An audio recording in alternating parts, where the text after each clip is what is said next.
నమస్తే, నేను Dastagiri, state minority cell official spokes person YSRCP. ఆంధ్రప్రదేశ్లో ముస్లింలకు 4% రిజర్వేషన్ ఉండి తీరాల్సిందే. ఇది మా జగన్మోహన్ రెడ్డి గారి మాట. ఇదే మాటని కూటమైన చంద్రబాబు, పవన్ కళ్యాణ్, పురంధేశ్వరి చెప్పే దమ్ము ధైర్యం ఉందా? ఈ నెలలో మోడీ పర్యటిస్తున్నారు కదా, 8వ తారీఖు.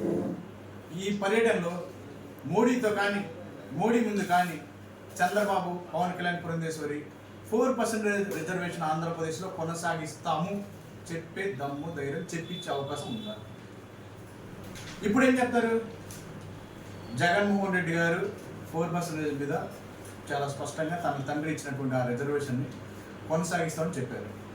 అయ్యో ఇప్పుడు మోడీ గారు ఒప్పుకోలేదు, బీజేపీ ఒప్పుకోదు, మా కేసులకు మళ్ళీ మేము ఇబ్బంది పడిపోతాం కాబట్టి 4% రిజర్వేషన్ మేము ఇవ్వలేకపోతున్నాం చెప్తారా? అసలు మేనిఫెస్టోలోనే 4% రిజర్వేషన్ పెట్టలేదు అంటే మోడీకి భయపడి వణికిపోయే 4% రిజర్వేషన్ సంబంధించినటువంటి అంశాన్ని ప్రస్తావించాలా? ఇది చాలా స్పష్టంగా తెలుస్తుంది. కాబట్టి ఇప్పటికైనా ఆంధ్రప్రదేశ్లో ముస్లిం సమాజం అంతా జగన్మోహన్ రెడ్డి గారు వెంట నడవాలి.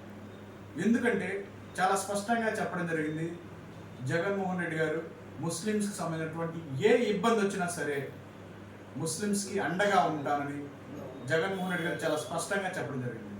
ఈ కూటమిని నమ్ముకుంటే మళ్ళీ ముస్లిం సమాజం పిల్లలు పంచల షాపులకు, మెకానిక్ షాపులకు, కూలి పనులకు వెళ్లాల్సిందే.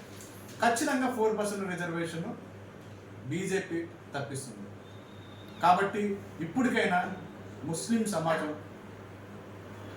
చంద్రబాబు, పవన్ కళ్యాణ్, పురంధేశ్వరికి అనుబంధ సంఘాలుగా పనిచేస్తున్నటువంటి కొన్ని ముస్లిం సంఘాలు అనే ఒక ముసుగులో ఉన్నటువంటి నేతలు ఇప్పటికైనా ఆలోచించండి. ముస్లిం సమాజాన్ని నాశనం చేయడమే లక్ష్యంగా ఉన్నటువంటి కూటమి వెనుక ఉంటారా?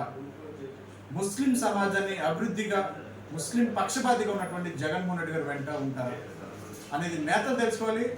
ముస్లిం సమాజం అంతా కూడా చాలా స్పష్టంగా వచ్చింది. 2024లో ముస్లిం సమాజం అంతా కూడా జగన్మోహన్ రెడ్డి గారితో వెంట ఉంటారు. కాబట్టి మీ స్వలాభం కోసం సమాజానికి మీరు దూరం కావద్దు.